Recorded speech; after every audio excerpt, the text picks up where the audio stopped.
মুন্ডক উপনিষদ। এই উপনিষদটি আমরা আজকে শুরু করব।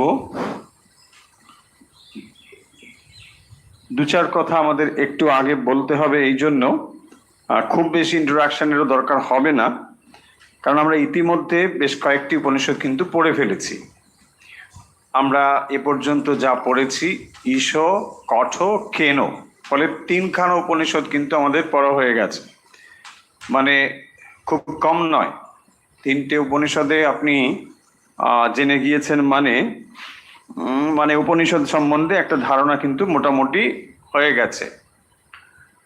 তো এখন আমরা যে সমস্ত উপনিষদগুলো পড়ব, আর নতুন করে উপনিষদ কি কাকে বলে এগুলো বোধহয় আর বলার দরকার হবে না, কারণ এগুলো বললে সময়টাই আবার বেরিয়ে যাবে। তার থেকে আমরা বিষয়ে চলে আসব খুব তাড়াতাড়ি। তবুও আমরা সংক্ষেপে একটু আলোচনা তো করবই। এ পর্যন্ত আমরা যে উপনিষদগুলো আলোচনা করেছি তার মধ্যে দেখুন ঈশ, কঠ আর কেন, এই যে দুটো পড়েছি আমরা, ঈশ এবং কঠ, এই দুটো হচ্ছে আসলে যজুর্বেদীয়, শুক্ল যজুর্বেদীয়। শুক্ল যজুর্বেদীয় মানে বেদকে চার ভাগে আমরা ভাগ করেছি, নিশ্চয়ই আপনি জানেন। এই কাজটি করেছিলেন ব্যাসদেব, এবং সেই কাজটি করবার জন্য ব্যাসদেব আর কেউ নয়, ব্যাসদেব হচ্ছেন স্বয়ং ভগবান, অবতার রূপে তিনি এসেছিলেন। তো তার আগে কিন্তু বেদ ছিল, এটা তো স্পষ্টই বোঝা যায়। তাই ব্যাসদেব বেদ রচনা কিন্তু করেননি। ব্যাসদেব যে কাজটি করেছেন সেটি হলো বেদগুলোকে তিনি এক জায়গায় সন্নিবিষ্ট করেছেন, ক্লাসিফিকেশন করেছেন। এই কাজটি ব্যাসদেবের, এবং এই কাজটি বড় কম কাজ নয়। কারণ একবার ভেবে দেখুন, তার আগে যে সমস্ত বেদ প্রচলিত ছিল, মানে এই মন্ত্রগুলো, এগুলো রক্ষণাবেক্ষণের জন্য কোনো নির্দিষ্ট প্রতিষ্ঠান ছিল না, লেখা ছিল না, বই বা পুঁথি নেই। তাহলে একবার ভেবে দেখুন এগুলো কত কঠিন ছিল রক্ষা করা।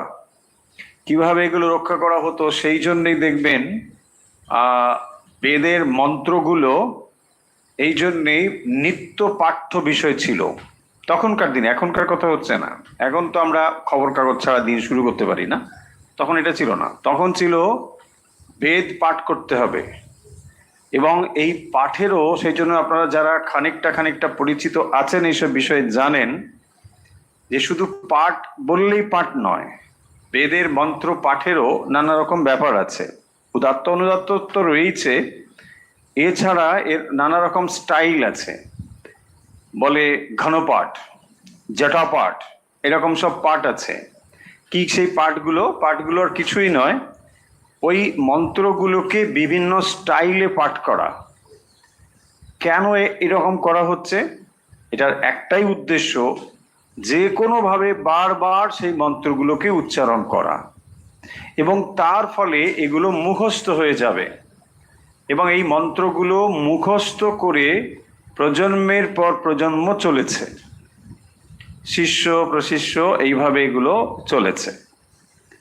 ফলে এই রকম অবস্থায় যখন দীর্ঘদিন এগুলো মানুষের মনে বা মানুষের কাছে এসেছে পরম্পরাক্রমে, তখনই এগুলোর প্রয়োজন হলো যে এগুলো হারিয়ে যাচ্ছে ধীরে ধীরে। কারণ দেখুন, একজন মানুষ কোনো একটা বেদের কোনো একটা নির্দিষ্ট অংশ তিনি মুখস্থ করেছেন, সেটা তার শিষ্যকে তিনি মুখস্থ করিয়েছেন, পাঠ করিয়েছেন, এভাবে চলেছে। কিন্তু ধীরে ধীরে মানুষের স্মৃতিশক্তি তো কমতে শুরু করলো, কলিতে এসে আরো কমে গেছে।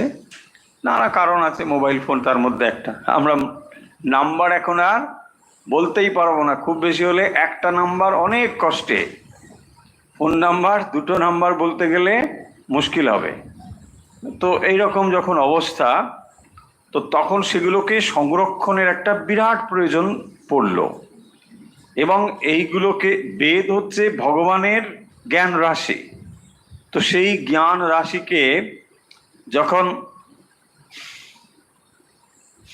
সংরক্ষণের প্রয়োজন মনে হলো তখন এগুলো ছিল অত্যন্ত ছড়িয়ে ছিটিয়ে, মানে নানা জায়গায় নানা স্থানে এগুলো রয়েছে। কেউ বেদের একটা অংশ মুখস্থ করে চলেছে, কেউ অন্য একটা অংশ। আজকে যেমন আমরা 4টে বলছি ভাগ, এরকম তো ভাগ ছিল না। ফলে এরকম ভাবে এগুলো ছড়ানো ছিল, নানা জায়গায় ছড়ানো রয়েছে, সেটা প্রজন্মের পর প্রজন্ম চলছে। এবারে দেখলেন যে এগুলো যদি সংরক্ষণ না করা হয় সব কিন্তু ধীরে ধীরে মুছে যাবে, হারিয়ে যাবে।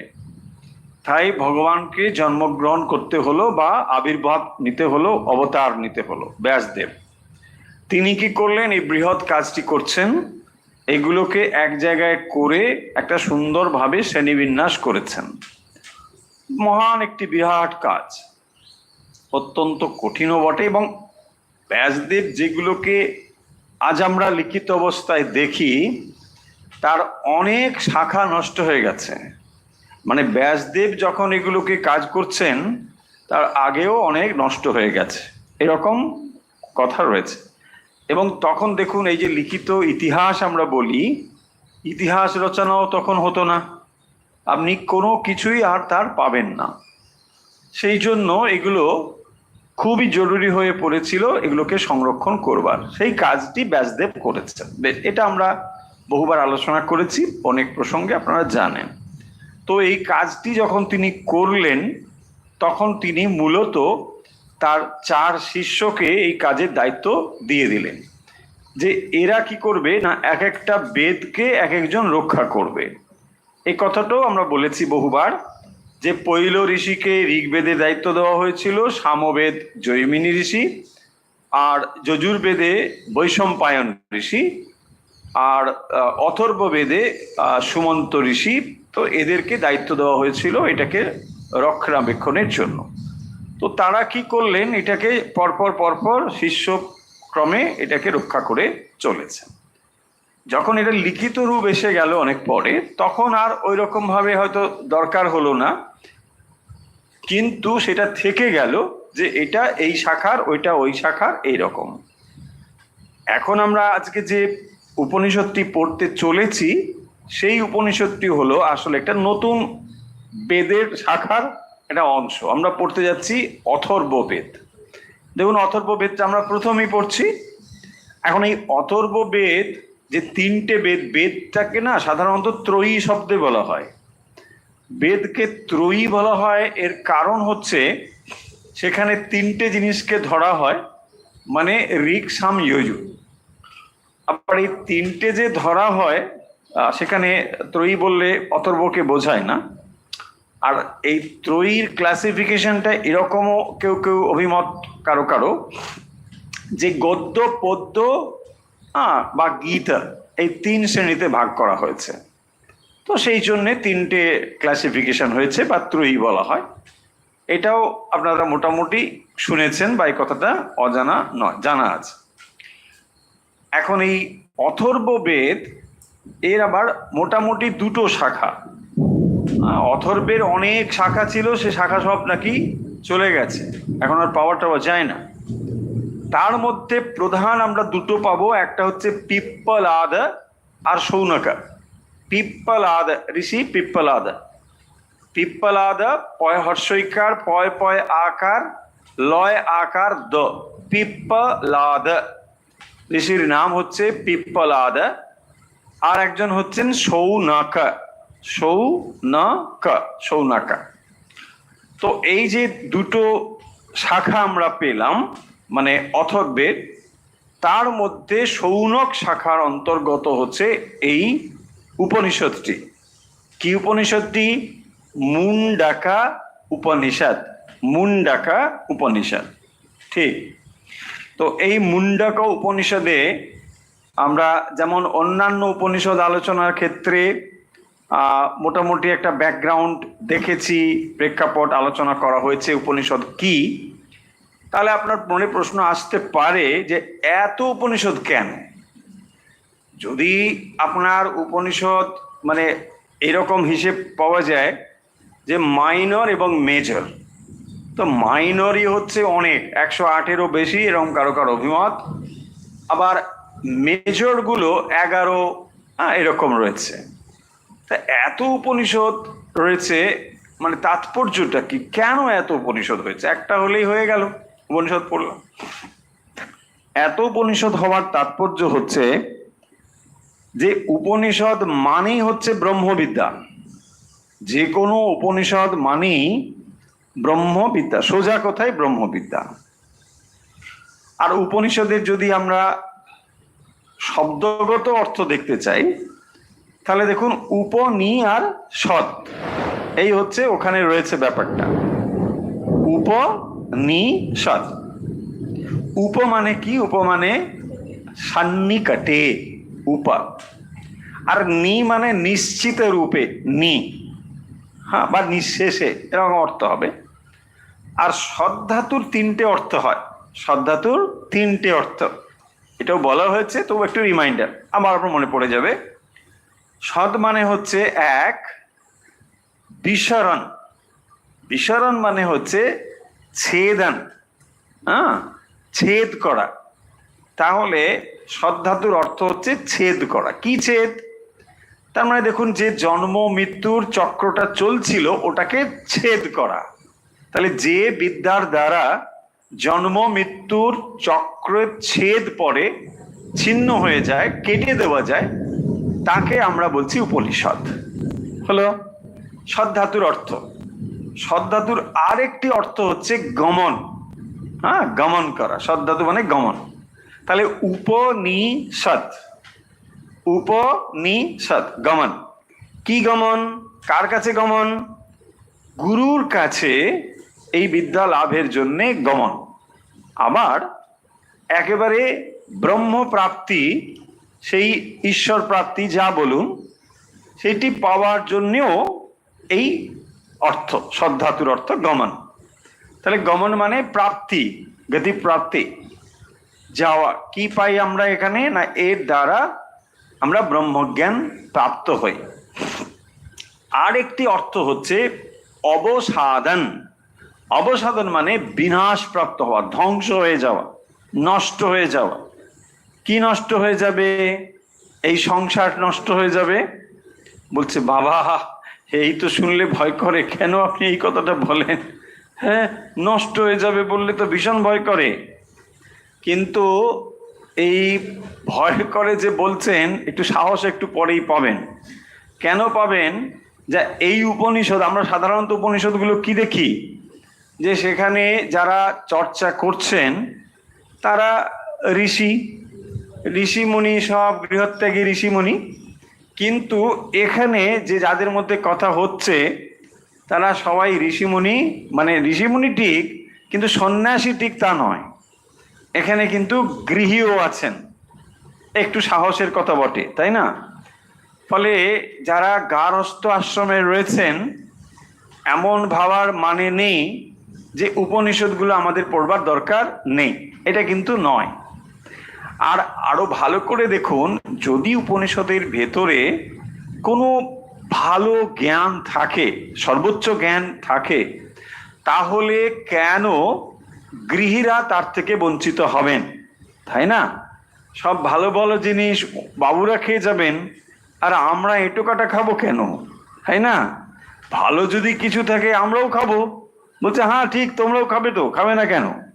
আর সেই জন্যে এই ডাকটা শুনতে পেয়েছিলেন আপনি, আমি নয়। ডাকটা শুনতে পেয়েছিলেন স্বামী বিবেকানন্দ স্বয়ং। এই যুগের ডাক শুনতে পেয়ে তিনি এই কাজটি করেছিলেন, যে মানুষের ভেতরে আমি এই বেদান্তকে ছড়িয়ে দিতে চাই। মনের বেদান্ত ঘরে নিয়ে আসব। ঠিক তো সেই কারণের জন্য আজকের সমাজে যেখানে আমরা বাস করছি, প্রতিনিয়তই আমরা দেখবেন এই জগৎ, সংসার, দৌড়, প্রতিযোগিতা, এত কিছুর মধ্যে আমরা ছুটছি। জীবন যেন আগের থেকে নিঃসন্দেহেই আমরা এটা বলতেই পারি যে অনেক কমপ্লিকেটেড, তাই না? অনেক জটিল মানুষের জীবন হয়ে গেছে এখন। ঋষিমুনিদের যা জীবন ধারা, নিশ্চয়ই তার থেকে আমাদের জীবনে জটিলতা এসেছে, গতি এসেছে। আমরা দৌড়চ্ছি, সুখ শান্তি এসেছে কিনা সেটা প্রশ্ন থাকবে, কিন্তু আমাদের এইগুলো এসেছে। ফলে জীবন সম্বন্ধে যে সমস্যা এবং তার সমাধান, এইটা কিন্তু বেদ উপনিষদ আমাদের যে কথা বলে গিয়েছেন আজও তা প্রাসঙ্গিক। দেখুন, জীবনে আমরা হয়তো ওই সময় মুনি ঋষিরা গাড়ি করে যাচ্ছেন, ট্যাক্সি করে বা কোনো কিছু, এটা ভাবা যায় না। হেঁটে হেঁটে কত কষ্ট করেছেন। আজ আপনি আমি অনেক কমফোর্ট ব্যবহার করি, অনেক কিছু করি, কিন্তু সেই মুনি ঋষিদের কাছেই আমাদের ফিরে যেতে হচ্ছে। তার মানে একটা জিনিস লক্ষ্য করুন, যে যতই আপনি কর্মচঞ্চল হন আর যতই আপনি আবিষ্কার করুন, জ্ঞানের কাছে আপনাকে নত হতেই হবে। কেন মুনি ঋষিদের কাছে আমরা ফিরে যাচ্ছি?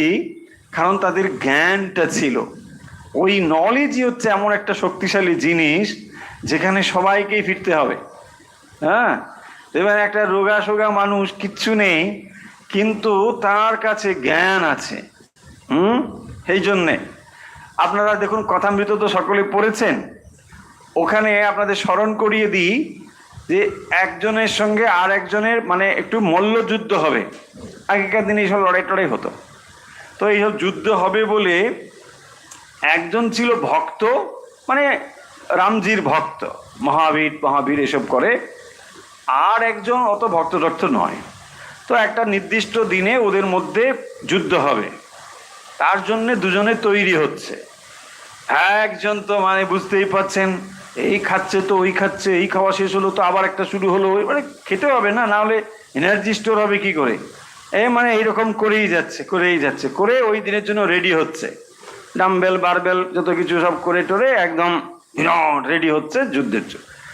আর যে ভক্ত, সে এটা শুনে, হনুমান সিং, সে কি করছে, বলছে খাওয়া কমিয়ে দিচ্ছে, রোজ একটু একটু করে খাওয়া কমাচ্ছে। আর যেদিন প্রতিযোগিতা সেদিন উপবাস, পূর্ণ উপবাস। সবাই বলছে আর যুদ্ধ করে কি হবে, মানে এ তো হার নিশ্চিত। কিন্তু সে এইটা করে সব সময় ওই রামজির ভজন করছে যে না, আমাকে যুদ্ধে জয়লাভ করতে হবে। এই করে তারপর দেখা গেল সত্যি সত্যি ওই এমন কিছু পালওয়ান নয় যে উপোস করেছিল সেই কিন্তু জয়লাভ করলো। আচ্ছা, এই স্টোরিটা বলার তাৎপর্যটা কি? তাৎপর্য দেখুন, সব সময় আধ্যাত্মিক শক্তিতেই মানুষ জয়লাভ করে। শারীরিক শক্তি থেকে আধ্যাত্মিক শক্তি হচ্ছে সব থেকে শক্তিশালী জিনিস। সেই জন্য দেখবেন যেখানে দেবাসুরের যুদ্ধ হচ্ছে, এই অসুররা হচ্ছে কিরকম আর দেবতারা কিরকম দেখুন, দুজনের মধ্যে বেশি তফাৎ হয়ে যাচ্ছে। দেবতারা সব সময় স্পিরিচুয়াল পাওয়ারের দিকে তাদের দৃষ্টি, আর দানবরা হচ্ছে বা অসুররা হচ্ছে শরীরের শক্তি, এইটা নিয়েই তারাই করবে। কিন্তু দেখো, যতই বড় পালোয়ান হও, ঠিক বুদ্ধি করে ওরা এমন কাণ্ড করবে, আর কিছু করার হয়ে গেল, এই হয়। সেই জন্যে চিরকালই দেখবেন বুদ্ধির জয় হয়। বুদ্ধির যস্য বলম তস্য নির্বুদ্ধিস্য কুতো বলম। হ্যাঁ, তো নির্বুদ্ধির বল নাই, বুদ্ধির যস্য বলম তস্য, বুদ্ধি হচ্ছে বড় বল। আর বুদ্ধি মানে কি? সেই বুদ্ধি যে বুদ্ধি আধ্যাত্মিক শক্তিতে ভরপুর। সেই জন্যে আধ্যাত্মিক শক্তি যখন যেখানে থাকে, সেখানে কিন্তু লড়িয়ে দেওয়া মুশকিল আছে। হতে পারে সে রোগাশোগা কিছুই নেই, সামান্য মানুষ, কিন্তু আধ্যাত্মিক শক্তি। তার জাজ্বল্য উদাহরণ হচ্ছে প্রভু মহারাজ। হ্যাঁ, আমি বীরেশ্বরানন্দজি, নিশ্চয়ই আপনারা তার ছবি তো দেখেছেন অনেকে। প্রভু মহারাজের ছবি দেখলে মানে মনে হবে ইরি বাবা, ঝড় বাতাস উঠলেই আগে রাখ। কিন্তু একদম স্পিরিচুয়াল জায়েন্ট, একবার অসাধারণ শক্তিশালী, দশম গুরু, সঙ্গগুরু, বিরাট শক্তিশালী পুরুষ। ফলে এই যে পয়েন্টটা যেটা বলতে চাইছি, আধ্যাত্মিক শক্তি হচ্ছে আসলে মানুষের শক্তি। এই কথাগুলো কেন বলছি? এইটা ভারতবর্ষের মানুষের জানা ছিল যে আসলে হচ্ছে জ্ঞান, এবং সেটা হচ্ছে স্পিরিচুয়াল জ্ঞান। সেই জন্যে দেখবেন বারবার আমরা যে উপনিষদগুলোর কাছে আসছি, তার কারণ উপনিষদগুলো এই জ্ঞান আমাদেরকে দেয়। আর দেখুন, এই যত কিছু বিদ্যা আমরা এই জগতে লাভ করে চলেছি বা যত বিদ্যার নাম আমরা জানি, সমস্ত বিদ্যা এই জগৎ সম্বন্ধেই কথা বলে, সমস্ত বিদ্যা। কিন্তু একমাত্র উপনিষদ কথা বলে সৃষ্টির স্রষ্টা সম্পর্কে, বাকি সব সৃষ্টি নিয়েই কথা বলে। তাহলে সৃষ্টি সম্পর্কে যে কথা হবে তা তো স্রষ্টার আগে জানতে হবে। এটাকে যদি আমরা অন্য ভাষায় বলি তাহলে একটা নলেজকে বলা হয় অবজেক্টিভ নলেজ, আর একটা বলা হয় সাবজেক্টিভ নলেজ। তাহলে সাবজেক্টিভ নলেজ সম্পর্কে যদি জ্ঞান না থাকে তাহলে অবজেক্টিভ নলেজ নিয়ে আমরা করব কি? এই কথাটা উপনিষদের ঋষিরা জানতেন। সেই জন্যেই তারা দেখবেন জোর দিয়েছে অধিক পরিমাণে এই ব্রহ্ম জ্ঞানের দিকে, যে না এইটা আগে জানতে হবে। কিন্তু আমাদের যে শিক্ষা পদ্ধতি বা যেভাবে আমরা সভ্য বলে নিজেদেরকে ভাবছি বা সভ্যতা অগ্রসর হচ্ছে, সেখানে আপনি কোথাও দেখুন আপনাকে বলা হয়নি ঈশ্বর কি এটা জানতে হবে। না, এটা জানার কোনো প্রয়োজন আপনার নেই। আপনি এটা না জেনে আপনি ইঞ্জিনিয়ার, ডাক্তার সব হতে পারেন বা হয়ে চলেছেন। কিন্তু যদি এগুলোকেই আপনি ঠিকভাবে সমস্যার সমাধান বলে মনে হতো, তাহলে মানুষ ওইগুলো লাভ করবার পরেও এই প্রশ্ন তার থাকতো না যে না, জীবনটা বোধহয় ঠিক পূর্ণ হলো না। দেখুন এটা হচ্ছে তো। কেন এটা হচ্ছে? এটা চিরকাল হবে যদি আমরা দুটো জিনিসকে না জানি। সেই জন্য দেখবেন যে বিদ্যা আমাদের বৈদিক যুগে ছিল বা পরবর্তী যুগে ছিল, তারা জানতেন যে একজন পরিপূর্ণ মানুষ হয়ে উঠতে গেলে এই দুটো জিনিস দরকার। সেই জন্য সেখানে যেমন গুরুকুলে ব্রহ্মবিদ্যা শেখানো হতো, সেখানে অস্ত্রবিদ্যাও শেখানো হতো, আরো অনেক কিছু শেখানো হতো। তাই দুটো জিনিস দরকার একটা পরিপূর্ণ জীবনের জন্য।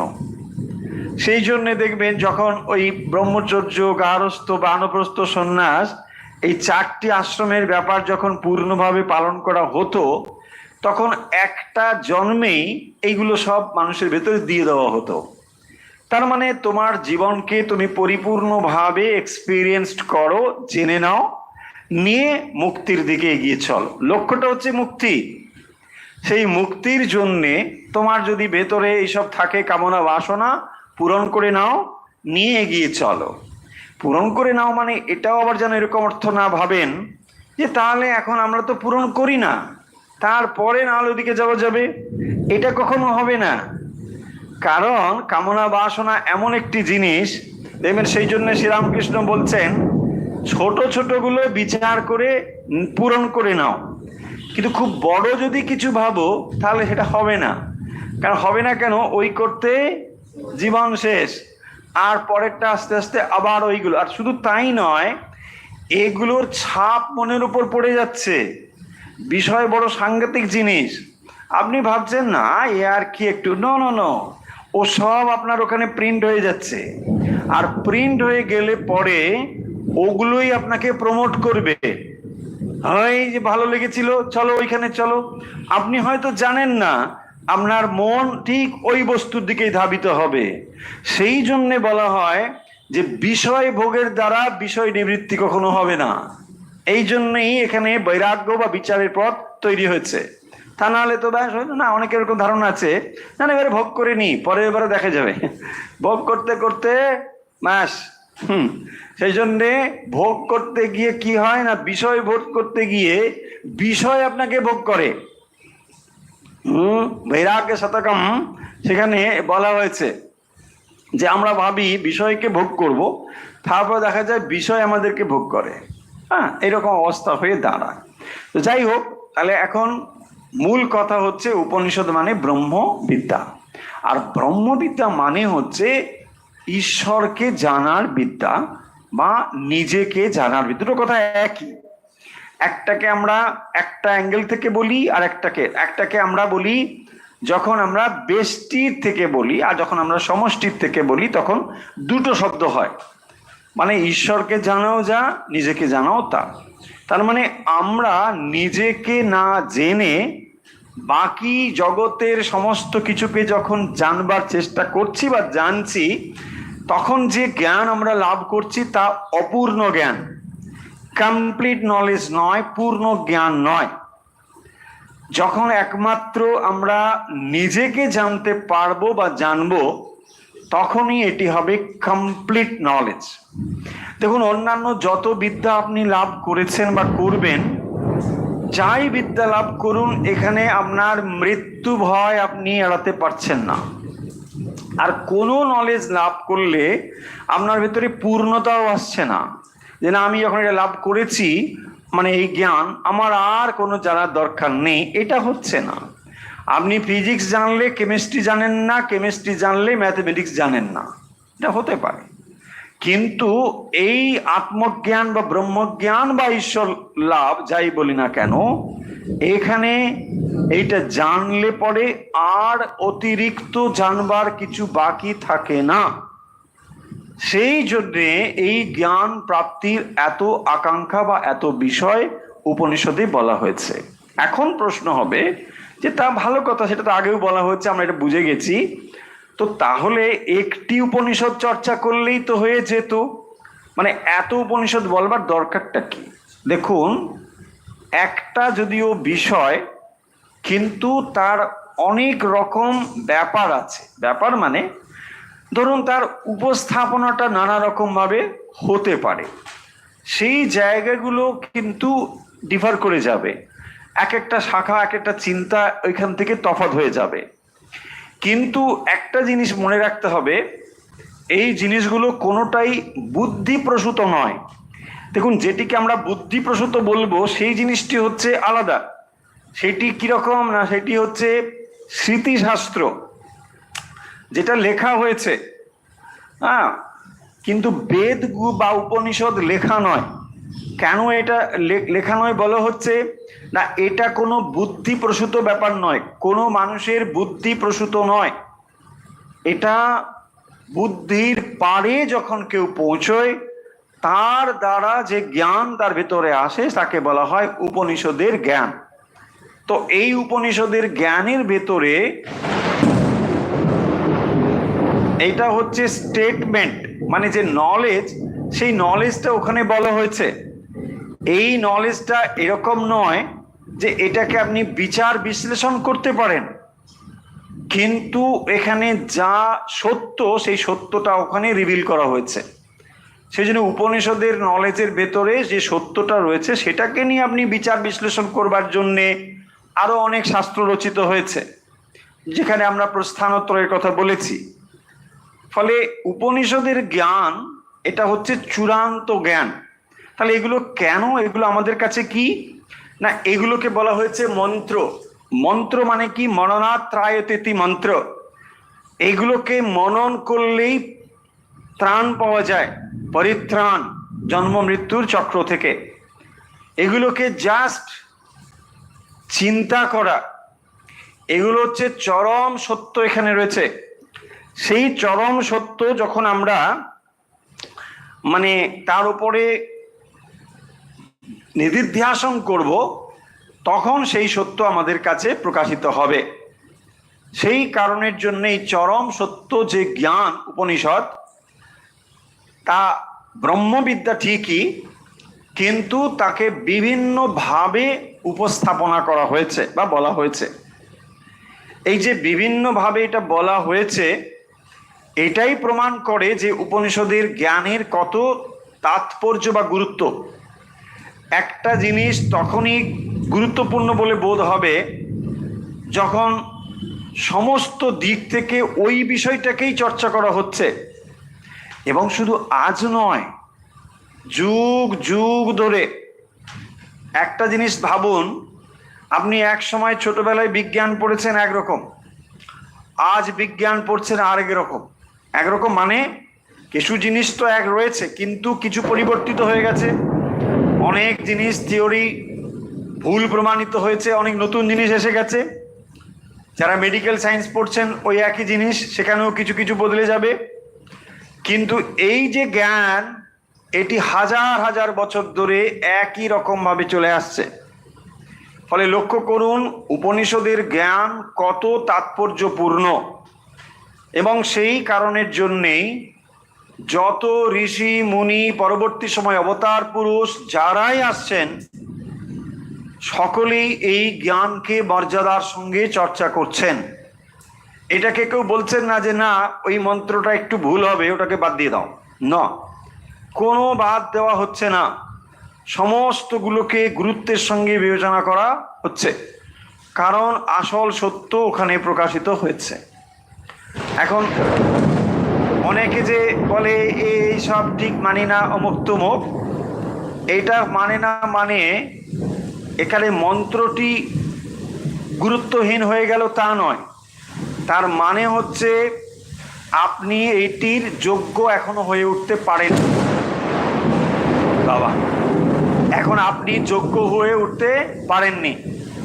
দেখুন এটা, এই কথাটা শুনলেই আমাদের কেমন মনে হবে, আহ বেশ অহংকারীর মতন কথা বলছেন। না, অহংকারীর মতো কথা নয়। উপনিষদ সেই জন্য দেখবেন যে কটা উপনিষদ আপনারা পড়েছেন এখানে দেখবেন ডায়ালগ ফর্ম একটা স্টাইল, তার মানে উভয়ের মধ্যে একটা আলোচনা হচ্ছে। সেই আলোচনা আপনি শুনে আপনার যদি মনে হয় এটা গ্রহণ করো আপনি গ্রহণ করুন, আপনাকে হার্ড অ্যান্ড ফাস্ট একেবারে মানতেই হবে কথা বলছেন না।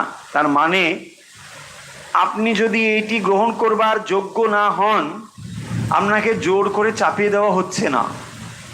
যদি আপনার মনে হয় না এর থেকে টিভি দেখা ভালো, দেখুন দেখুন, কোনো বাধা নেই। আপনার যদি মনে হয় মলে যাওয়া ভালো, তাই করুন। করতে করতে যদি মনে হয় যে না এখানে আমি কিছু পাচ্ছি না, এটাই আমার একমাত্র পথ, হ্যাঁ বলছে আসুন, এটাই আপনার জন্য। কারণ না হলে এটা হবে না। আমি শুধু চেঁচালে তো হবে না। হাজার হাজার বছর ধরে মুনি ঋষি থেকে আরম্ভ করে কত আচার্য পুরুষ যুগ যুগ ধরে এগুলো প্রচার করেছেন, করে চলেছেন, ভবিষ্যতে করবেনও। তবুও সকলে আমরা তা নিতে পারছি না, পারবো না। কেন পারবো না? আমরা সকলে অধিকারী নই। সেই জন্যে এই প্রবল যে উচ্চ জ্ঞান এইটি লাভ করতে হলে সেই জন্য একটা প্রস্তুতির দরকার। এবং এই প্রস্তুতি মানে এটা ভাবার দরকার নেই যে তাহলে মানে সব ছেড়ে ছুড়ে, না না, আপনি মানসিকতা যদি তৈরি করেন সংসারে থেকেও এই জিনিসগুলো আপনি জানতে পারেন, এমনকি অভ্যাসও করতে পারেন। এগুলো জানা যে অত্যন্ত জরুরি, এটা যদি আপনি বোঝেন তাহলে আপনি এটা করতে পারবেন। আর যদি মনে হয় যে না এগুলোর কি দরকার, এইসব বেকার টাইম পাস, ফালতু, তাহলে ফালতুই, সত্যিই ফালতু, কোনো মানে হয় না। আর যদি মনে হয় এগুলোর মধ্যে আছে তাহলে এটা থাকবে।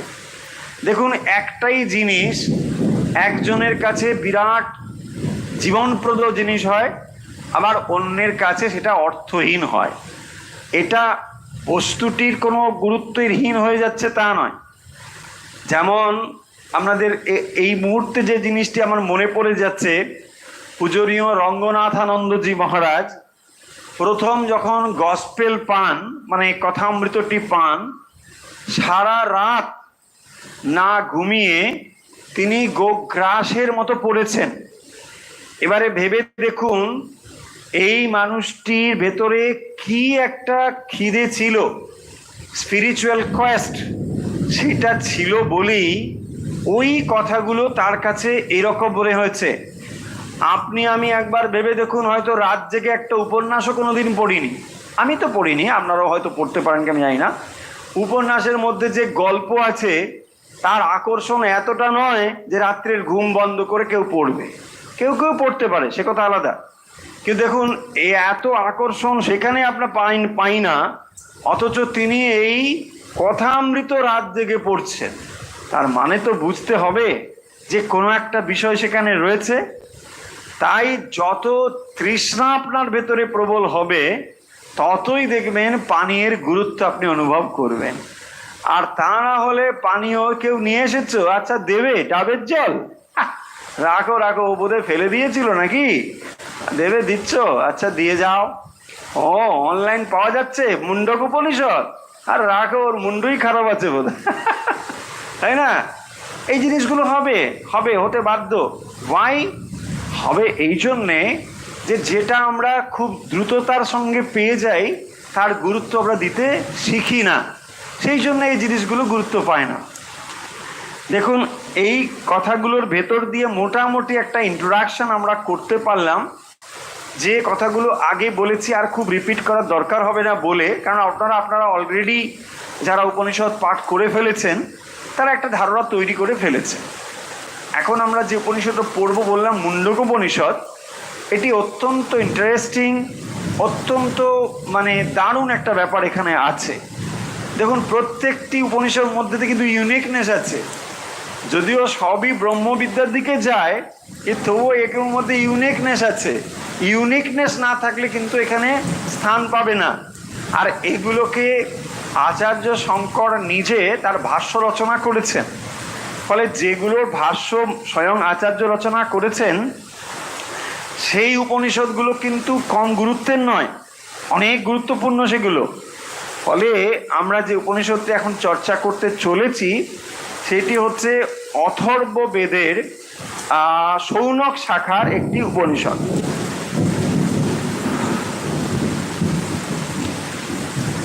উপনিষদটি পাঠ করবার আগে বিধি হচ্ছে শান্তি মন্ত্র পাঠ করা। আপনাদের কাছে যদি বই থাকে তাহলে আমরা শান্তি মন্ত্রটি পাঠ করব। বৃষ্টি বাইরে হচ্ছে, আমার মনে হয় শব্দ আপনাদের শুনতে অসুবিধা কিছু আমি জানি না, কিন্তু আমি যতটা সম্ভব চেষ্টা করছি চিৎকার করে বলতে। এইটা ইচ্ছে করে চিৎকার করছি ঠিক তা ভাববেন না, কারণ বাইরে শব্দ হলে এই শব্দর গতিটা অনেক কমে যায়, মানে শক্তিটা। সেই জন্য আমি অডিবল না হলে আপনার কাছে জোরে জোরেই বলবো, এটাই স্বাভাবিক প্রবণতা। সেই কারণে যদি যারা কানে কম শোনে তারা জোরে বলে। এখন আমি কম শুনছি তা ভাববেন না, কম শুনছি মানে ওই বাইরে বৃষ্টি হচ্ছে বলে।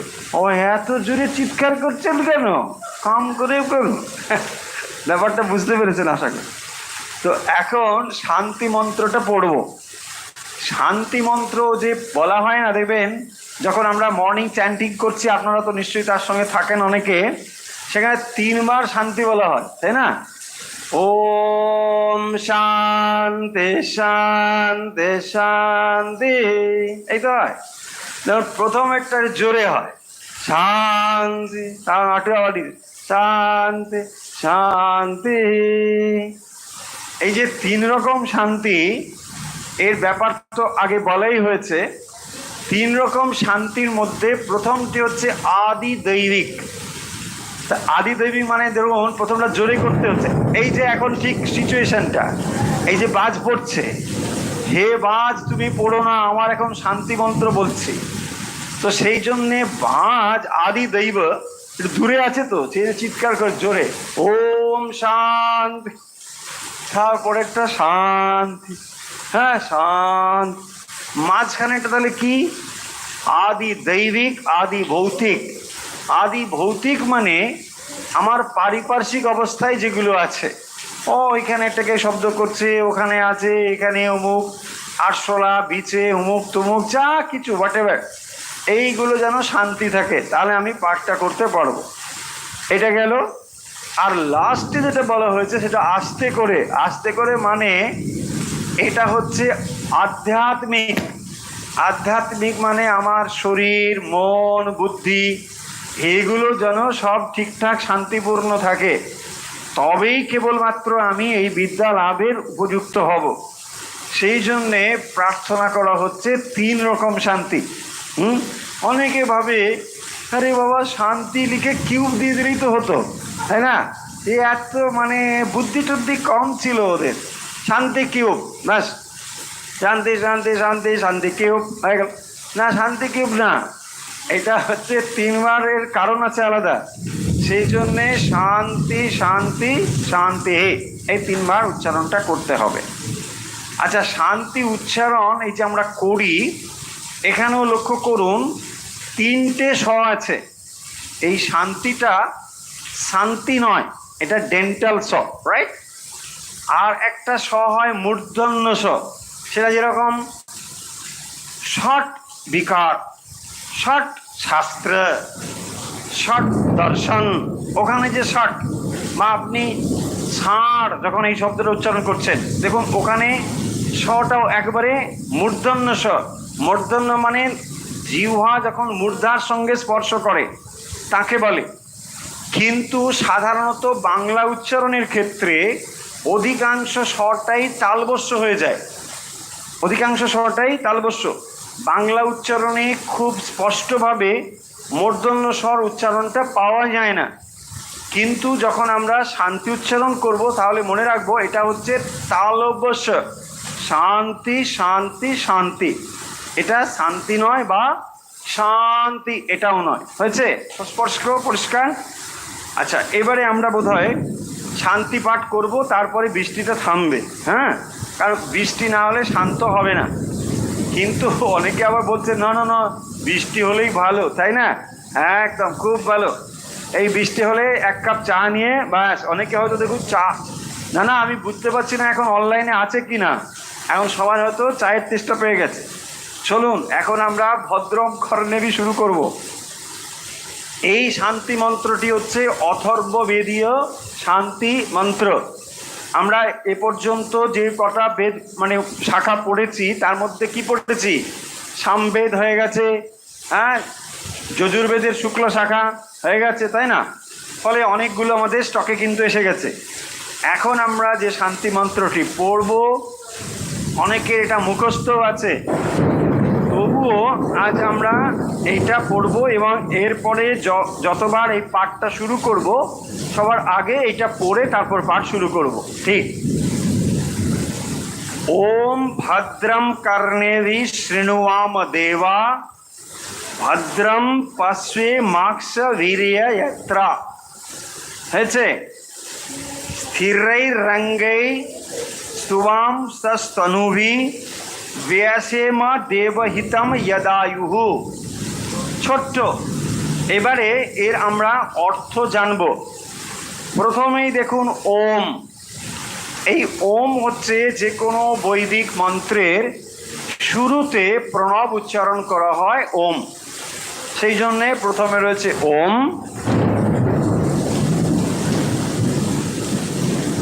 ভদ্রম কর্ণেভি শৃণুয়াম দেবা। দেবা, দেবা মানে দেবগণ, হ্যাঁ, দেবতা, দেবগণ। তো এই প্রার্থনা করা হচ্ছে দেবতাদের কাছে। ওম ভদ্রম কর্ণেভি শৃণুয়াম দেবা।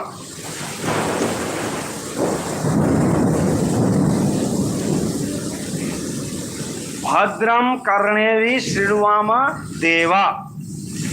তো দেবা মানে দেবগণ, কর্ণেভি মানে শত্রু সমূহের দ্বারা, ভদ্রম শৃণুয়াম, ভদ্রম শৃণুয়াম কানের দ্বারা যেন আমরা ভদ্রম, ভদ্রম মানে কল্যাণ বচন, যেটা মঙ্গল বচন, ভালো কথা, তাই যেন শ্রবণ করি।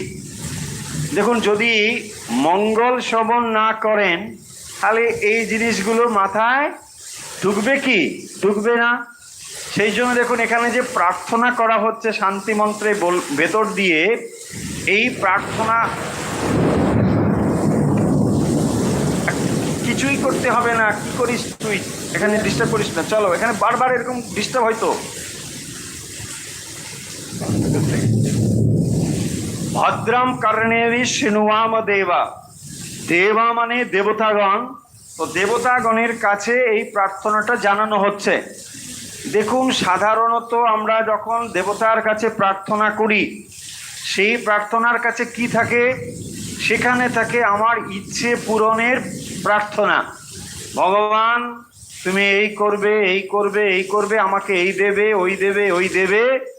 আর তার সঙ্গেও একটা থাকে ওকে দেবে না, ওকে দেবে না, এটাও থাকে, কিন্তু থাকে না? দেখুন, যদি আপনাকে দিয়ে দেয় তাহলে হয়তো আপনি খুশি হবেন, কিন্তু যদি ওকে দিয়ে দেন তাহলেও আপনি অখুশি হবেন। মানে এটা কি করে হলো দেবতা? তোমার এটা ভগবান, এটা ঠিক না। আমি চাইলাম, তুমি আমাকে দিলে, আর ওকে দিয়ে দিলে, এটা তো হবে না। সে এরকম আছে না যে ভগবানের কাছে প্রার্থনা করলো, ভগবান বললো তথাস্তু, বলছে কিন্তু একটা কন্ডিশন আছে। কি কন্ডিশন? বলছে তোমাকে আমি যা চাইবে দিয়ে দেবো, কিন্তু তোমার যে শত্রু সে কিন্তু দ্বিগুণ পাবে। বলছি ওরে বাবা, এইটা তো খুব মুশকিলে পড়লাম, আমি কিছুই পাচ্ছিলাম না, ভগবান দেবে বলল, খুশি হলাম, কিন্তু দেবেতে দাও তুমি, আমার শত্রুর লিস্টও তোমার কাছে, সাংঘাতিক। তারপরে বলছে শুধু তাই নয়, তোমার হবে ভয় নেই, যখন আপনি আলো দেখছেন সেটা আগেই পতিত হয়েছে, ফলে বিপদ নাই, কোনো বিপদ নেই। যখন হ্যাঁ মানে তখন সে ভাবলো আরে সর্বনাশ, কি করা যাবে, তাহলে তো আমাকে যা দেবে। তখন সে বলছে প্রভু তাহলে এক কাজ করো, আমার একটা চোখ অন্ধ করে দাও, একটা চোখ অন্ধ করলে ওর দুটো চোখ হয়ে যায়। তাহলে যে কথা হচ্ছিল যে তাহলে ভগবানের কাছে আমরা প্রার্থনা করি, দেখবেন যার যত প্রার্থনা লম্বা তার তত লিস্টটা বড়, অনেক বেশি তালিকায় আছে বলে, মানে ছেলের চাকরিটা করে দাও, মেয়ের বিবাহটা হয়ে যাক, পুত্রে ভালো ট্রান্সফার হোক, ভালো জব, এই হচ্ছে আমাদের লিস্ট মোটামুটি। যত লিস্ট লম্বা হয় তত প্রণামের সময়ও লাগে, প্রণাম করে লম্বা হয়ে হয়তো পড়ে আছে, আপনি হয়তো ভাবছেন যে মানে এরকম, কিন্তু তার লম্বা লিস্ট আছে, এরকম সব আছে। এরকম দেখবেন মানে ভূতেশানন্দী মহাজের কাছে অনেকে ওরকম হাসতেন টাসতেন লম্বা হয়ে, মানে উঠছে না এখন, তারপরে এই সুপ্রভাত দেখো না, ও কি ঘুমিয়ে পড়লো কি না, মানে ওখানে হয়তো টায়ার্ড হয়ে ছুটে এসে ব্যাস লম্বা হয়ে প্রণাম করছে টলছে, এইসব ব্যাপার। যাই হোক, এটা তো গেল মজা, কিন্তু এখানে দেখুন যে শান্তি মন্ত্রটি বলা হচ্ছে, এটা কোনো কিছু লৌকিক প্রার্থনা নয়, এই দাও ওই দাও ব্যাপার নেই। এখানে বলা হচ্ছে একমাত্র নলেজ, জ্ঞান, সেই জ্ঞান প্রাপ্তির জন্য আমার ইন্দ্রিয়গুলো যেন ঠিকঠাকভাবে কাজ করে। ভদ্রম কর্ণেভি শৃণুয়াম, কর্ণেভি শৃণুয়াম ভদ্রম, আমি কি শুনবো, ভদ্রম মানে কল্যাণ বচন, আমার কর্ণ যেন কল্যাণ বচন শ্রবণ করে, মঙ্গল বচন যেন শ্রবণ করে, সেই প্রার্থনা আমি করছি। তাহলে আমার ইন্দ্রিয়গুলো যদি অকল্যাণ বচন শুনে শুনে কলুষিত হয়ে থাকে, আমার এই জ্ঞানে প্রবৃত্তি হবে কি? তাহলে এই জ্ঞানে যে আমার রুচি হয় না, তার কারণটা নিশ্চয়ই আমরা বুঝে গেছি। তার মানে আমার কান অন্য কিছু শুনে শুনে এতভাবে তৈরি হয়ে আছে, আমি আর চাই না এগুলো শুনতে, তাই না? সেই জন্যে রবীন্দ্রসঙ্গীত শুনলে আমরা অনেকেই বদ্ধ করে দিই, তার থেকে যখন দেখি যে কি ভালো কি ভালো, তাই না? দেখুন হয়, তার মানে রুচি কিভাবে তৈরি করে, শৃণুয়াম ভদ্রম শৃণুয়াম দেবা, তাহলে আমি এই জ্ঞানের প্রতি যেন আমার অনুরক্ত হয়, আমার ইন্দ্রিয় যেন পিউরিফাইড হয়, সেই জন্যে প্রার্থনা করা হচ্ছে। ভগবান আমাকে অন্য কিছু দিতে হবে না, তার মানে যে জ্ঞান আমি প্রাপ্ত হতে চলেছি, গুরু শিষ্য পরম্পরায় তো প্রাপ্ত হওয়া যাচ্ছে, তো সেই জ্ঞান আমি যেন যথার্থভাবে বুঝতে পারি, তাই না? তাহলে তো আমি বুঝতেই পারবো না, আমি যদি আর এরকম অমঙ্গলময় হয়ে থাকে বুঝতে পারবো না। পিউরিফিকেশন, সেই জন্য হচ্ছে আমার ইন্দ্রিয়গুলো যেন আমি পিউরিফাই করছি, এইটাই। দেবা মানে কি? হ্যাঁ, দেবা, দেবা মানে দীপ, দীপ ধাতু, দীপ মানে হচ্ছে নলেজ, হ্যাঁ, দীপ মানে হচ্ছে প্রকাশ। তাহলে দেবতা মানে যার ভেতরে প্রকাশটা অধিক পরিমাণে, তাকেই বলে দেবতা। সেই জন্য দেবাহা, তাদের কাছে আমরা প্রার্থনা করছি, তাদের প্রকাশ অধিকতার সত্যগুণ প্রদান।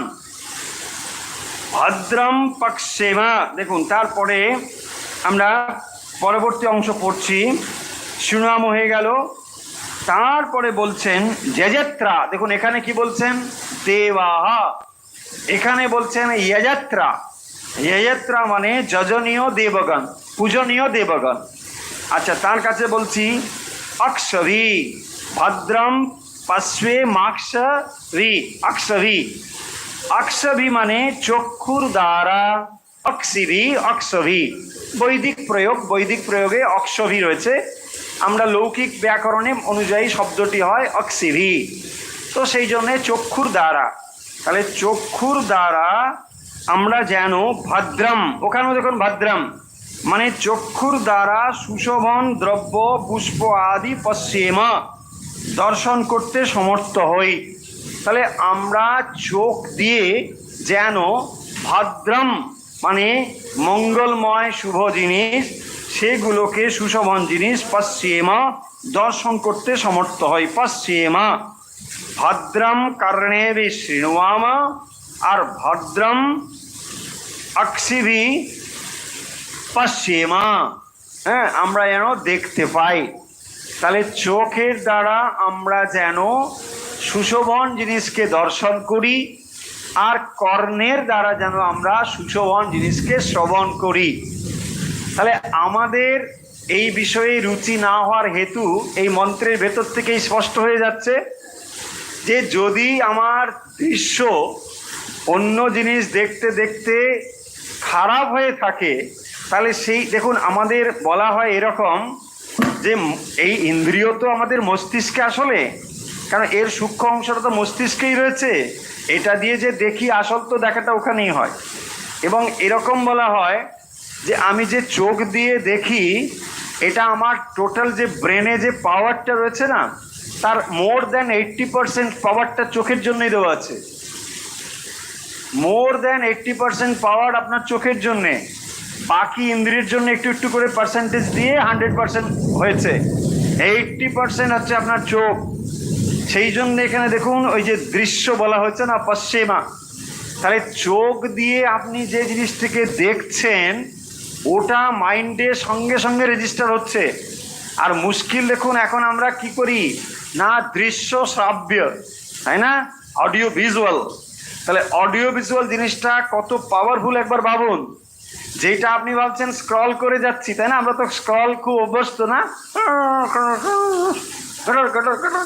এমনকি জপযজ্ঞও, আরে বাবা আমি দেখি কি মজা, তাই না, বলছে না জপযজ্ঞ হচ্ছে, কোথায় মহারাজ জপযজ্ঞ, জপযজ্ঞ কি যজ্ঞ, হ্যাঁ ওখানে কাউন্ট করছে, ওটা কাউন্টার মেশিনের মতন না, হ্যাঁ নাম করছে এবং স্ক্রল করে যাচ্ছে।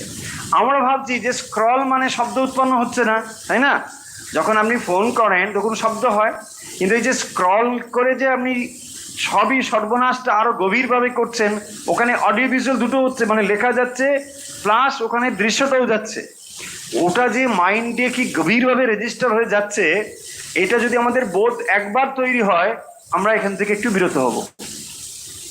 আপনি ভাবছেন যে আমি না 1 ঘন্টা স্ক্রল করলাম, কথার কথা, বা 10 মিনিট স্ক্রল করলেন, ভাবছেন মানে এটা ওটা ঘুরছেন, হ্যাঁ, কিন্তু ওই 1 ঘন্টা নয়, ওটা বিরাট একটা প্রভাব থাকবে আপনার উপরে। হ্যাঁ সেই জন্যে এই যে এখানে বলা হলো ভদ্রম পক্ষেমা অক্ষিধি যজত্রা, হে যজত্রা, হে যজনীয় দেবগণ, আমার চক্ষু আদি যেন সুশোভন দ্রব্যকে দর্শন করতে সমর্থ হয়, আমি যেন ভালো জিনিসকে দেখতে সমর্থ হই। সেই কারণের জন্যে আমরা এই জিনিসগুলোকে গ্রহণ করতে পারি না, গ্রহণ করতে অসুবিধে হয়। দেখুন এই জিনিসগুলো আপনি যখন অন্য কোনো বিজ্ঞান পড়তে যান বা অন্য কোনো শাস্ত্র পড়তে যান, আপনাকে এই শান্তি মন্ত্র পাঠ করতে হয় না। কেন হয় না? না, আপনার কেবলমাত্র যে নলেজটি দরকার হয় সেটি হচ্ছে এই জগতের ব্যবহারিক নলেজ, মানে সেটা আরো অন্য ভাষায় বললে সেটা হচ্ছে অবজেক্টিভ নলেজ, বাইরের জিনিস। সেটা জানার জন্য আপনার পিউরিফিকেশন অফ মাইন্ড দরকার নেই। একজন ডাক্তার বা একজন উকিল বা একজন ব্যারিস্টার বা একজন অন্য কোনো পেশার মানুষ, সে মিথ্যে কথা বলে কি না ব্যক্তিগত জীবনে আপনার এটা জানার দরকার নেই। ধরুন একজন ডাক্তার মিথ্যে কথা বলে অথচ ভালো ডাক্তার হতে পারে, কোনো অসুবিধে নেই, তাই না। ধরুন বা অন্য কোনো একজন ইঞ্জিনিয়ার মিথ্যে কথা বলে, আমি বলছি না, প্রমোট করছি না ইঞ্জিনিয়ার মিথ্যে কথা বলবে, সেটা বলছি না, কিন্তু ইঞ্জিনিয়ার তার পেশাতে ভালো ইঞ্জিনিয়ার হতে পারে, পাশাপাশি সে মিথ্যে কথা বলতে পারে, চুরিও করতে পারে, ডাকাতিও করতে পারে, সবই করতে পারে। কিন্তু আপনি এটা দেখাতে পারবেন না একজন ব্রহ্মজ্ঞ মহাপুরুষ চুরিও করেন আবার ব্রহ্মজ্ঞ, মিথ্যে কথা বলেন আবার ব্রহ্মজ্ঞ, না, এটা বোধহয় আমরা পাবো না। আমি যথার্থ সেন্সে বলছি, কিন্তু এটা হবে না। কেন হবে না? এই জন্যে যে ইনস্ট্রুমেন্টটা দিয়ে তিনি জ্ঞান লাভ করবেন আগে সেই ইনস্ট্রুমেন্টটাকে নিয়েই কাজ করতে হবে। সেই জন্যেই এই প্রার্থনাটি করা হচ্ছে, এত ডিপার ব্যাপারগুলো এখানে রয়েছে। হ্যাঁ, সেই জন্যে আমরা ভাবি বাবা দরকার নেই, তার থেকে টিভিটা ছেড়ে দাও, ছেড়ে দাও, ছেড়ে দাও, ছাড়তে ছাড়তে সবই আমরা বাস। যদি আপনার মনে হয় যে না এগুলোর মধ্যে ব্যাপার কিছু আছে, কারণ জন্ম জন্ম ধরে এইরকম করতে করতে আমাদের একটা হ্যাবিট হয়ে গেছে যে মরাটা কোনো ব্যাপারই না, ওই তো মরে গেল ব্যাস হয়ে গেল, আবার একটা জন্ম হয়ে যাবে, ফ্রি তো, তাই না? এ তো মানে ব্রহ্মা তো ফ্রি দিয়ে দিচ্ছে। হ্যাঁ, ব্রহ্মা বলে ঠিক আছে ও মরে গেছে, আবার জন্ম চলো, আবার জন্ম চলো, সব ফ্রি।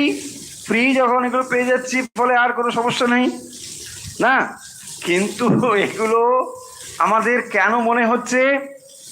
আমাদের ইমপিওর মাইন্ডের জন্য এটা মনে হচ্ছে। মাইন্ডটা এত ইমপিউরিটি আমাদের ভেতরে এসে গেছে যে যেটা মিথ্যা সেটাকে সত্য মনে হচ্ছে, আর সত্যটাকে মিথ্যা মনে হচ্ছে।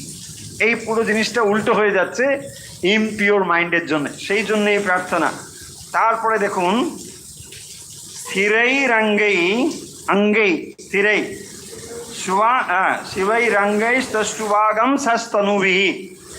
এগুলোকে আমরা ভাঙবো ভেঙে ভেঙে। দেখুন, স্থিরৈ অঙ্গৈ, তাহলে অঙ্গৈ স্থিরৈ, অঙ্গৈ মানে দৃঢ় অচঞ্চল, অঙ্গ হ্যাঁ স্থির, স্থির হওয়া মানে না, স্থির মানে শান্ত হওয়া। কোনগুলো শান্ত হওয়া? অঙ্গৈ, অঙ্গ মানে হস্ত পদাদিকে আমরা অঙ্গ বলি, অঙ্গ প্রত্যঙ্গ, তাই না?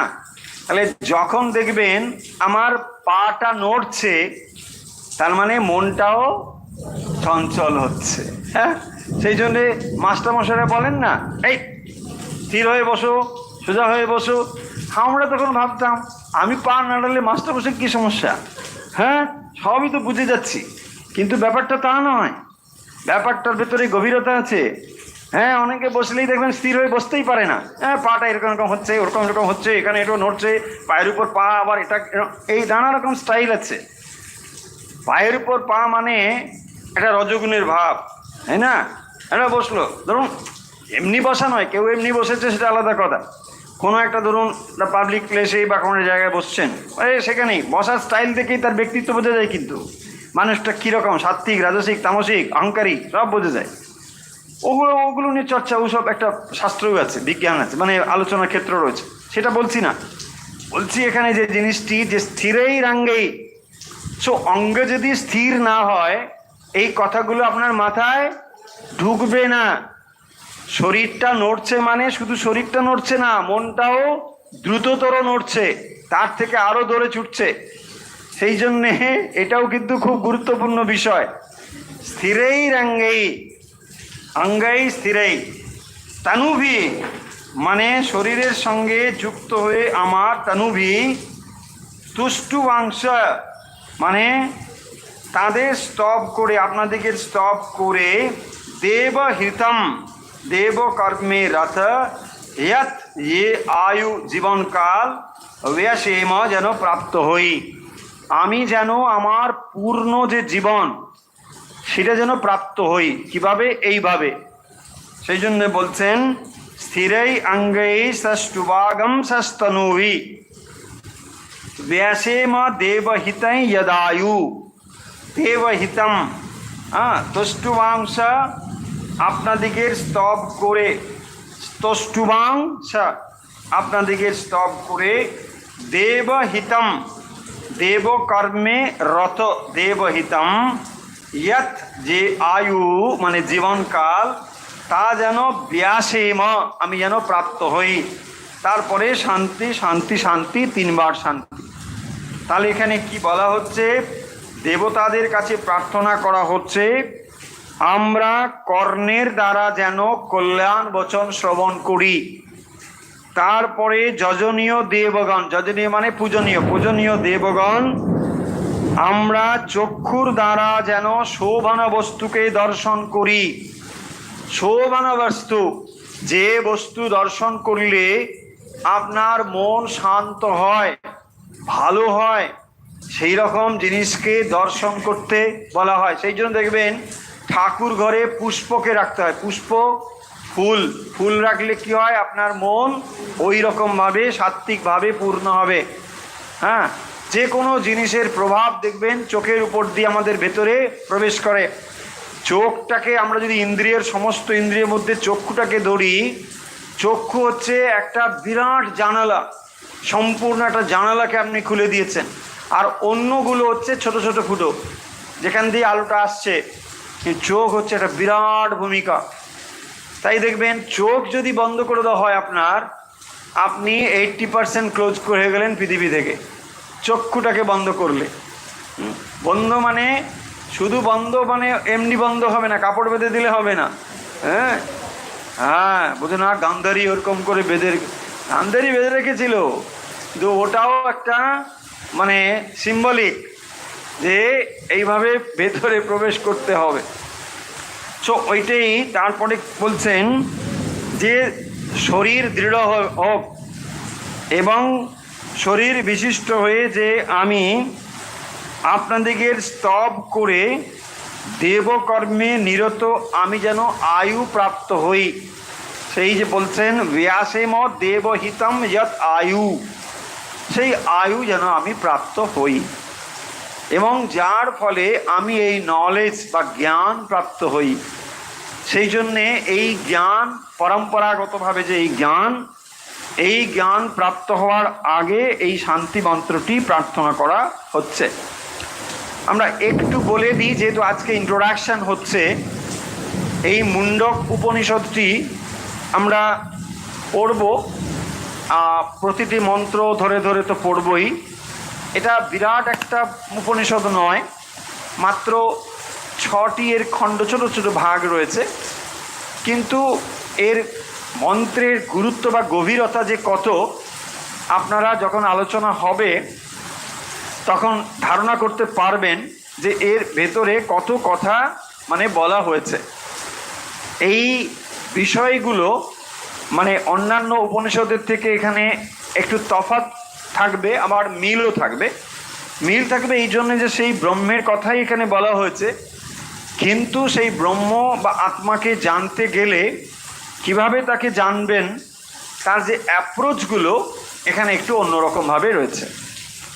এখানে পরম্পরার বিষয় একটা খুব গুরুত্বপূর্ণ। আমরা সেই মন্ত্র যখন আলোচনা করব তখন সেই বিষয়গুলো আরও গভীরে যাব। আজকে খুব সংক্ষেপে এটা বলে শেষ করে দেবো, সময় শেষ হয়ে গেছে।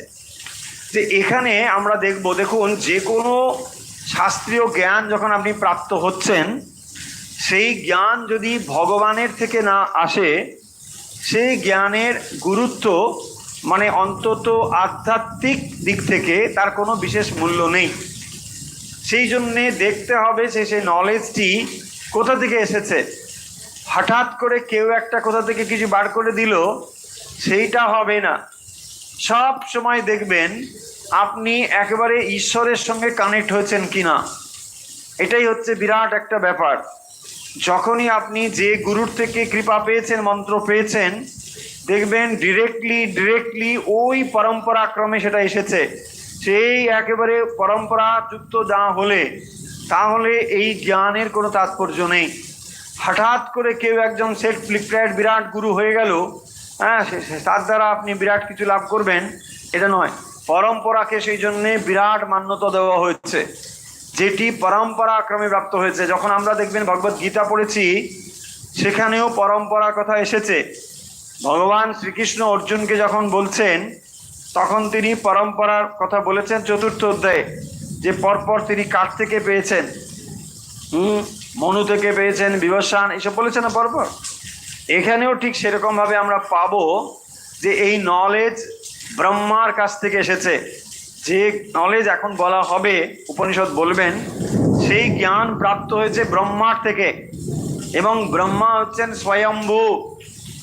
ব্রহ্মা কোত্থেকে জন্মগ্রহণ করেছেন? বিষ্ণুর নাভি কমল থেকে। আমরা কোথা থেকে পড়েছি এগুলো? ভাগবতে, শ্রীমদ্ ভাগবত, সেখান থেকে বিষ্ণুর নাভি কমল থেকে উত্থিত হলেন পদ্মজনী ব্রহ্মা। এসব তো রয়েছে, সেখানে পড়েছি। কিন্তু একটা জিনিস লক্ষ্য করুন, এই ব্রহ্মা সেখান থেকে জাত হচ্ছেন, আর মানুষও জন্মগ্রহণ করছেন, তফাৎ আছে। মানুষ জন্মগ্রহণ করতে বাধ্য,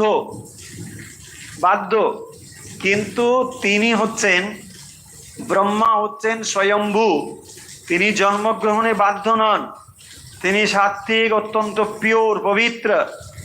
কিন্তু ভগবান যখন এই সৃষ্টির কথা ভাবছেন তখন ব্রহ্মা সৃষ্টি হচ্ছে। ব্রহ্মা স্বাভাবিকভাবে স্বতঃস্ফূর্তভাবে তিনি প্রকাশিত হচ্ছেন এবং তারপরে তিনি এই জ্ঞান তার পুত্র হচ্ছে অথর্বা, তাকে তিনি প্রদান করছেন এবং সেখান থেকেই অঙ্গি বা অঙ্গিরস, এই দুরকম নামই রয়েছে, যে কোনো একটি আমরা গ্রহণ করব। অঙ্গিরস, অঙ্গিরস বলা হয়। যাই হোক, তার থেকে অঙ্গিরস এবং তারপরে ভরদ্বাজ গোত্রীয় সত্যবাহ, তিনি এই জ্ঞান প্রাপ্ত হয়েছেন। সেই জ্ঞান পরম্পরা ক্রমে এসে আমাদের কাছে হাজির হয়েছে। সেই জ্ঞান আমরা জানবো এর পরের দিন, যেখানে আমরা এক একটি করে মন্ত্র পড়ব এবং এই মন্ত্রের ইনার মিনিংগুলোকে জানবো এবং অন্য উপনিষদের থেকে তখনই আপনি জেনে যেতে পারবেন এর মধ্যে কি তফাৎ আছে। নিশ্চয়ই এই উপনিষদ ব্রহ্মজ্ঞানের কথা বলে, কিন্তু তবুও প্রত্যেকটি উপনিষদের এক একটা নিজস্ব ধারা, এক একটি নিজস্ব কিন্তু পরম্পরা রয়েছে। আর এই যে জ্ঞান আমরা প্রাপ্ত হচ্ছি এত সহজে, এটা ভাববেন না যে মুনি ঋষিরা এই জ্ঞান যখন চর্চা করতেন অত সহজে তারা পেয়ে যেতেন। একটা দীর্ঘ প্রতীক্ষা। আগে যদি ট্র্যাডিশনালি এই নলেজ আপনার কাছে আসবে, তার জন্যে প্রথম গুরুগৃহে গিয়ে সংস্কৃত শিখতে হবে, ভাষা শিখতে হবে আগে, তারপরে তো আমরা এটা শিখবো, তাই না? তো সেই ভাষা শিক্ষা করার পরে তারপরে আরও অনেক বিষয় জানবার পরে উপনিষদে আসতে হয়। তো এবং উপনিষদে যখন কেউ এসে পৌঁছবে তারপরে ওই জিনিসগুলো লাভ করতে হয়। সেই জন্যে আমরা এখন যারা এগুলো অত সহজে পড়ে নিচ্ছি, আমাদের সেই প্রিপারেশনটা না থাকার ফলে আমরা ভাবছি ও হয়ে গেল, জেনে গেলাম, তারপরে ভুলে গেলাম, চলে গেলাম। এটাই হচ্ছে কারণ গুরুগৃহে গিয়ে দীর্ঘ 20 বছর 25 বছর এক টানা অধ্যয়ন করে এই শাস্ত্রগুলোকে জানতে হতো। সেই জন্যে সেখানে গভীরতাও ছিল। হ্যাঁ, তা নাহলে আমরা হচ্ছে বই পড়ে না হয়ে গেল, ব্যাস কী পড়েছ, না মুন্ড সব শেষ। আরে মুন্ড সব শেষ, কথামৃত আরে কতবার পড়ে ফেললাম। ওই যে গভীরতাটা নেই, তাই না? যদি এই গভীরতাগুলোকে আমরা জানতে চাই, তখনই আমরা বুঝতে পারবো যে সাধু সন্ন্যাসীরা, মহাত্মা মহাপুরুষ যারা, তারা কি প্রিপারেশন নিয়ে এগুলোই পড়ছেন। তারা যে অন্য কিছু পড়ছেন তা নয়, এগুলোই পড়ছেন, কিন্তু তাদের ভেতরে ওই প্রিপারেশনটা রয়েছে বলে সেগুলো অন্যভাবে কাজ করে। আর আমরা ভাবি ঠিক আছে, চলো চলো, নানা জিনিস আছে, তার মধ্যে একটু হয়ে গেছে, না হয়ে গেছে। আশা করি বুঝতে পেরেছি। দেখুন, এটা নিয়ে ভাববেন না যে আপনাদেরকে কোনোভাবে বলছি যে না এটা কি বলছেন আমাদেরকে খুব না আন্ডারস্ট্যান্ড নয়। যে প্রিপারেশন, ধরো আমরা এটা পড়তে এসেছি কখন, সব 50+, 60+, 70+, 80+, 90+, 100, আরে না বেশি প্লাস বলে দিচ্ছি, ওরকম না। কিন্তু কিছু তো আমরা এরকম করে পড়ছি। আর তারা যেটা পড়তে যেতেন কখন, জীবন শুরুর সময়। দেখুন, তাহলে তারা ডেফিনেটলি কিছু বেশি জিনিস তো প্রাপ্ত হবেই। আমরা এখন যে কিছু নেই, কি করব, পড়তে এসেছি, মন্দের ভালো। কিন্তু এক সময় এগুলোকে এতটা গুরুত্বের সঙ্গে অন্য কোথাও নয়, এই ভারতবর্ষেই চর্চা হতো। এই ভারতবর্ষে এই জ্ঞানগুলোর এত গুরুত্ব ছিল, আজ আমরা সেগুলোকে হারিয়ে ফেলেছি। ফলে এগুলো যে অসীম ক্ষমতার অধিকারী, অসীম জ্ঞানের অধিকারী, অসীম শক্তির অধিকারী, এটা যেন আমরা ভুলে না যাই। তাই গুরুত্বের সঙ্গে আমরা যেমন এগুলো পাঠ করছিলাম, অন্যান্য উপনিষদ, এটি আমরা সেভাবে পাঠ করব। তো আজকে এখন আমরা শেষ করব ওই ভদ্রম কর্ণেভি, এটা একসঙ্গে একটু পাঠ করে শেষ করব।